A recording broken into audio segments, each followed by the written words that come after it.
vedare tinokuchingamidzai zvekare kune chimwe chirongwa pano paZim Facebook Secrets and Confessions. Tadzoka zvekare nemamwe mamessages. Regedzai tibva tapinda mumamessages edu atadzoka takakubatirai. Message yedu yekutanga yakamira sekudai so: hanzi makadi zvenyu mukoma, ndinokumbirawo kuti munge muchindiposterawo nyaya yangu makavigawo chitupa changu. Ndauyawo pano ndiine confession yangu iyo yandiinayo. Shungu dzangu mukoma, kuzonosvika ndichizonoromba dzainge dziri dzeiko. Shungu dzangu dzainge dziri dzekuti ndainge ndichida kuti ndinge ndichirapisa amai vangu mushure mekunge amai vabatwa nechirwere chekenza. Amai vainge vagara zvavo vachirwara nechirwere cheshuga, but takazonzwa zvava kunzi ikenza. Zvadaro ndipo apo pandakabva ndachizotanga kufamba, ndakatanga ndichatevedzana nadzo n'anga idzi dzepa YouTube, but chakabuda hapana. Kudzamara ndazoudzwa neumwe zvikanzi kana ukaenda kuMozambique ukafamba wakadai sawira, kana ukasvikako ikoko kune vamwe sekuru ivavo vanokwanisa kukubatsira. Zvechokwadi mukoma, ndakati ndawana kamari kangu ndainge ndakanzi unofanira kuti ungochichengeta ka 3000 paside, because ndiyo mari yavo yavanochaja yedare. Ndokubva ndachizoenda kuMozambique. Pandakaendako kuMozambique dai kwanga kuri kunzi vanhu vainge vakandiudza kuti mukomana, zvawava kuda kuita izvi wava kutoromba, uye zvekare uchasvika pakuurayisa amai vako, ende usati waurayisa amai vako uchatanga warara navo. I would have totally refused mukoma, because ndainge ndichizviudza kuti ikoko kuMozambique ndiko kwainge kuine ruponeso rwangu. Ndakati ndasvika kuya kuMozambique ndakataura navo sekuru vaya zveshuwa, vakabva vati mari yavainge vachida yainge ichikwana iyo kuita 3050 iyoyo mukomana chivakainetsera vachiti vainge vachida. Ndakasvika pakutengesa foni yangu, because painge paine vanhu vainge vakawanda vainge varipo pamba pasekuru vacho ivavo, vamwe vaibva kuZambia, Zimbabwe neSouth Africa. Ndakatengesera umwe mufesi anobva kwaMutare uko. Foni iyoyo yakandirwadza hama dzangu, handidi kukunyeperai, because yainge ichiri nyowani. Ndobva ndaitengesa paya ndikabva ndazobhadhara sekuru vaya. Ndakagadzirirwa mishonga yangu, but ndakabva ndazopiwa umwe mushonga uyo wandakanzi ndichingonosvika kumba chete ndaifanira kuti ndige ndichizousunungura. Zvechokwadi mushonga iwoyo ndakati ndasvika kuno kuSouth Africa ndokubva ndazosunungura mushonga uya. Ndakati ndasunungura kudaro, pakabva patanga kupfungaira chiutsi chainge chichibuda chichibva mufloor. Chiutsi ichi kuti nyatsokuziva kuti chainge chichibva nepi handina kunyatsokuziva mukoma.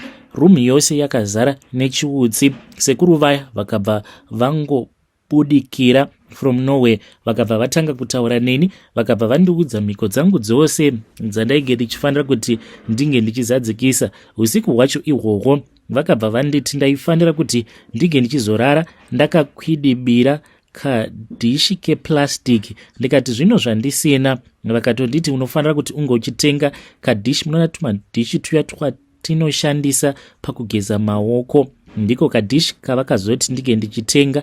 Vane zvimwe zvekare zvavakanditi ndinge ndichitenga mumashopu aya emaChina anotengesa zvimwe zvinoshandisiwa kumasowe zvakaita sesalt iya yered nemalaki oil. Ndokwandakaenda ikoko ndikanotenga izvo zvavakanditi ndinge ndichizozviisa mukaplate, ndobva ndakwidibira. Ndakaita saizvozvo mukoma, handina kana kumbogara ndabatidza TV kana kubatidza light kana foni sezvavainge vandiudza kuti mumba munofanira kuti munge muchiita rima. Kana uchitya rima unotenga candle obva wabatidza candle. Mukomanashi ini rima hangu ndainge ndisingarityi. Usiku hwose mukoma handina kurara, because ndaingonzwa kuti mumba maita sekunge mainge muine zvinhu zvainge zvichifamba-famba, zvichiita sekunge zvinorwa, zvichiita sekunge zvainge zvichirwidzana chikafu. Mukoma mangwana acho makuseni ndipo pandakazopepuka. This was very late. Kana kubasa handina kukwanisa kuenda kubasa, because ndakazomuka it was somewhere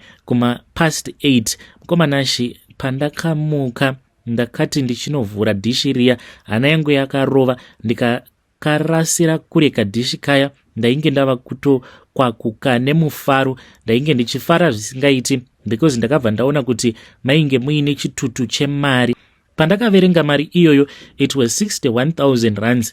Ndakafara chaizvo, ndikavafonera sekuru vaivai, havana kudavira call yavo. Ndakabva ndangobatwa nehope. Mushure mekunge ndabatwa nehope, ndipo apo pavakabva vazouya vakabva vandiudza kuti vainge vachida share yemari yavo. Vakanditi tora plastic, ndokubva ndatora plastic. Vakanditi chiisa mari iyoyo muplastic yandakuudza kuti ndiyo yandinoda. Mari iyi mukoma ndainge ndakaisa yakati 10,000 ari mabundles. Ndokubva vanditi tora mabundles maviri, ndikabva ndaisa mabundle aya ari maviri 20,000 kudaro. Ndokubva ndazoisa nechitina sezvavainge vakandiudza kuti ndinge ndichiita. Vakabva vanditi chienda kurukova. Ndakavati, sekuru munombozviziva here kuti ndiri muSouth Africa, worst of all ndiri munomu muJozi.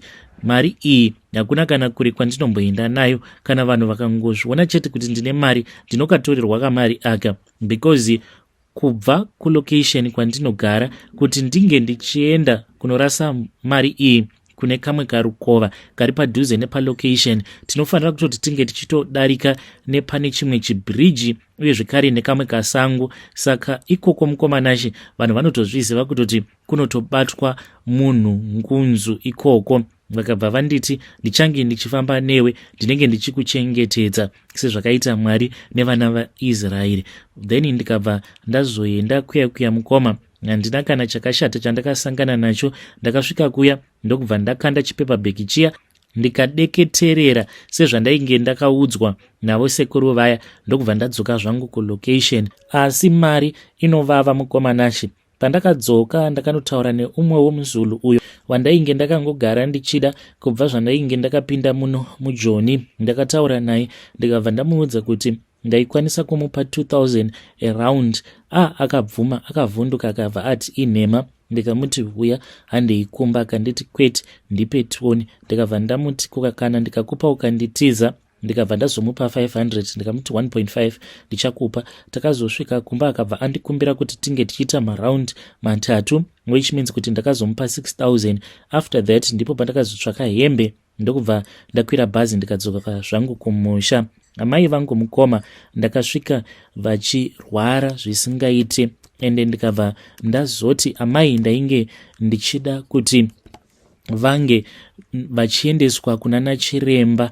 Ndainge ndichida kuenda navo kuHarare. Vehukama vakabva vati zvino mari zvapasina. Ndakabva ndazoudza vehukama kuti ndainge ndiine imwe friend yangu ainge achigara muHarare. Pose ipapo ndaitoansa macalls enhema. Ndokubva ndaita sekunge ndainge ndichazogara kumba kwake ndichipota ndichienda naamai ndichinovarapisa. Ipapo amai vainge vachiri kukwanisa kufamba zvavo. Then ndikabva ndazonzi nanasisi totoenda tose. Ndikabva ndati kwete, hazviite kuti tinge tichienda tose nekuti mari yacho haizokwani. Ikoko kwatiri kuenda tinokwanisa kuzowana munhu anozopota achigezesa amai. Zviri nani kuti tinge tichizoita munhu wekupa iri peace job yekuwachira amai nhumbi dzavo nekuzovagezesa than kuti tinge tichizoenda pamba pevanhu takaita dungwe. Munongouziva upenyu hwemuZimbabwe kuti hwakaoma sei. Tichitosvika panzvimbo tinofanira kuti tinge tichitotenga kari kagrosari. Saka vanasisi vakabva vabvuma paya. Ndokubva takwira motikari takananga kuHarare. Kwaaniko mukoma ndainge ndatoorganizawo neumwewo mukomana mushure mekunge ndapiwa mafone numbers ake nasekuru vachitondudza kutoti akaromba uye zvekare atori nemaguest house. Iye mukomanashi munhu kana ukangogara waenda ukanobhuka paguest house pake, make sure kuti kana wanga wauyapo uine girlfriend ndo unenge hwatova upenyu hwako, because iye ane mishonga yekuti ukangogara warara chete paguest house ipapo then mishonga yacho inozongoramba ichikudaidza. Atori nemamwe mazuva awo ekuti vanhu vose vanouya kuzobhuka paguest house for one night mari iyoyo haishandisi. Anozoenda nayo kuMozambique onoisira sekuru vaya. So you can just imagine. Ndiko kwandakaenda mukoma and then I stayed with my mom. Sezvo amai vainge vachirwara ndakatongovanyepera kuti ndipo pamba pefriend yangu. Vakazotozviona mushure mekunge tava kubuda, because takazobuda kuri kuseni. Vakabva vati kopano apa zvapanenge pamabookings 1 but ndainge ndatopedza basa, so ndainge ndakanzi ndaifanira kuti ndinge ndichisika bonde naamai vangu. Zvinova zviri zvinhu zvekuti zvakandirwadza. Nefrendi yangu mukoma usiku hwacho ihwohwo pandakazviita, takagara mumotikari yake kusvika ega ava kuti shamwari ndava kuenda ku10 because madam vava kundinetsa tigere chete mumotikari make, him trying to convince me to go ahead and do what I had to do like a man, but I could not do it mukoma, because ndainge ndava kufunga kuti apa amai vanorwara, apa ndivo nyakundibereka.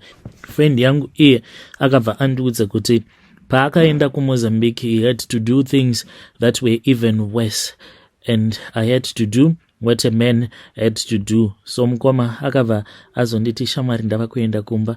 When I got out of his car ndainge ndichingotura mafemo knowing the things that I was about to do. Ndakatarisa mudenga mukoma and I said unto God, I was really sorry for the things that I wanted to do, the things that I had planned to do. As for my mom, she does not even know anything because amai ndakavatengera drink. Mushure mekunge ndavatengera drink ndipo apo pandakabva ndazoisa masleeping tablets uye zvekare neumwe mushonga wainge wakaita powder wandakanzi ndinge ndichizovaisira mudrink. Ndainge ndakanzi maheu, but maheu ndakabva ndazomashaya ndokubva ndazongovaparire drink pasina kana nguva. Amai vangu vainge vava kucomplaina vachiti vainge vachinzwa hope and I encouraged her to sleep. So my mom, when she fell fast asleep, I totally undressed her. Ndakavasiya vari musho mukoma, asi kuti ndige ndichizokwira pamusoro pavo zvivindi izvozvo ndizvo zvandakashaya. Ndakazoti ndasara ndiri ndega, ndakambogara panze mukoma, ndakangokaruka ndaona nyoka iyi mukoma ndakaiona ichibhururuka. Ndikabva ndaziva kuti it was a warning yainge yabva kuna sekuru vaya. Ndakabva ndazopinda muroom muya matainge takabhuka, then ndikabva ndachizotanga kusika bonde naamai vangu. Ndakasika bonde naamai kakawanda mukoma. Mushure mekunge ndapedza kusika bonde naamai ndikabva ndazopedzisa mhiko. Ndainge ndakanzi ndinoputsira zai pasikarudzi paamai vangu, kana ndadaro ndobva ndachizotanga kudya zai riya uye zvekare nemakoko ndichinanzva zvekare sikarudzi yavo. Zvose izvi mind you zvakaitika amai vangu vavete. Mangwana acho makuseni ndipo pandakazoti mama tikufanira kuti tinge tichienda kuna doctor. Patakazobuda ndo pavakaona kuti tainge titori palodge vachingoti komwanangu kuinga wani zvapari pamabooking. Ndikabva ndazongova-nyepera ndichivaudza kuti kumba kwefriend yangu kwainge kuine vaenzi, ndokusaka ainge akati tinge tichimbogara palodge pake. Takazoenda kumba kwefriend yangu uko kwakazouya doctor vakabva vazopa amai vangu mapiritsi, but it was a done deal. My mother was a dead woman, as good as dead. We returned back to the village. Tasvika kuya amai, the situation never improved. Ndokubva varamba vachingorwara. I had to quickly run back to South Africa. Pose ipapo ndainge ndakangomirira shoko rerufu. Ndakafara chaizvo pandakaona message imwe hanzvadzi yangu ichinditaipira. Aita kataipa obva ambomira kutaipa, ndikatoziva kutoti zvangu zvainge zvaita. Ndakabva ndazomuti ko kwakanaka here mwana waamai.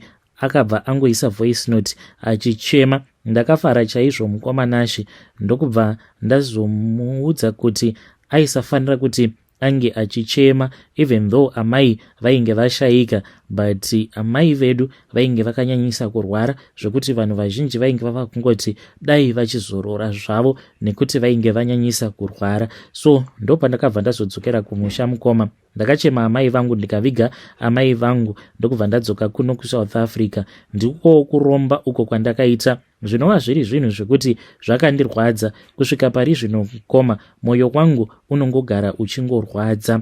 Asi ndakaita zvandakaita mukoma nekuda kwekuti ndainge ndichida kuwana mari yekurapisa amai vangu, but at the end of the day amai ndivo vandakazonzi ndaifanira kuti ndige ndichichekeresa. Ndiri munhu akaita seiko nhai vedu we, munhu wekuti anosvika pakurara naamai vake, mushure mekunge arara naamai vake obva azovachekeresa. Ndo zvandiri, ndiri munhu wekuti handina kana tsitsi mukoma. You can just imagine kuti nezvose izvo zvandakaita amai vangu, what more umwe munhu kadzi wekuti ndinenge ndichingodanana naye ndichitozviziva kutoti munhu uyu pandiri chaanongoda chete imari yangu. You can just imagine kuti kunyange ndikanzwa panenge pachidiwa musoro wemunhukadzi, munhu iyeye ndinokwanisa kuenda ndikanomuchekeresa. Zvizhinji zvandakaona mukoma mukuromba kwangu, ndakaona vanhu vazhinji vanotochekeresa vanhu physically mukoma. Ndipo pandakabva ndatodzidza kuti ukaona zvichinzi munhu has gone missing, dzimwe nguva kusara muzotsvaka zvenyu munhu munenge muzomutsvaka henyu, but sometimes munhu wenyu anenge atourawa, dzimwe nguva mapatsi ake anenge atova Tanzania. Ndakaona zvinhu zvinotyisa mukoma mudzimba dzevanhu vamwe ava vamunoti ndidzo mbinga dzacho. I saw a lot of scary stuff. Kunyangwe pandakaenda kuMozambique, zvinhu zvandakaona mukoma, ndakatoona imwe room iyoyo they use it as if it is a butchery. Handizivi kuti nyama dzimwe dzandakaona dzichichekwa dzainge dziri nyama dzevanhu here kana kuti dzainge dziri mhuka, because sekuru vacho ivavo vanonzi zvekare vanoita zvekuvhima, so you never know. Saka ndiyo secret yangu iyo mukoma. Iniwo zvangu pache zvangu ndakazviudza mukoma kuti kunyange zvikanzi ndafa kana ndikaenda kudenga, Mwari ndinotovabvunza kuti ko kanjani, because ndinotozviziva kuti nzvimbo yangu kugehena iriko. Please post my story. Vanotuka ngavatuke zvavo, asi kune avo vanenge vachida kudya mari yangu, vakadzi vaya vanenge vachiti vaneta nenhamo, aiwa tiriko isu, mari dzekukupai tinadzo. Vedare ndo message iyo yandakatumidzirwa ichibva kuna mukoma vedu avo. Zvakangoma hazvo vedu we, hanzi kune avo vanoda kudya mari ndiri mbinga, come and enjoy this money with me whilst I'm still alive. Pakaipa. Yay.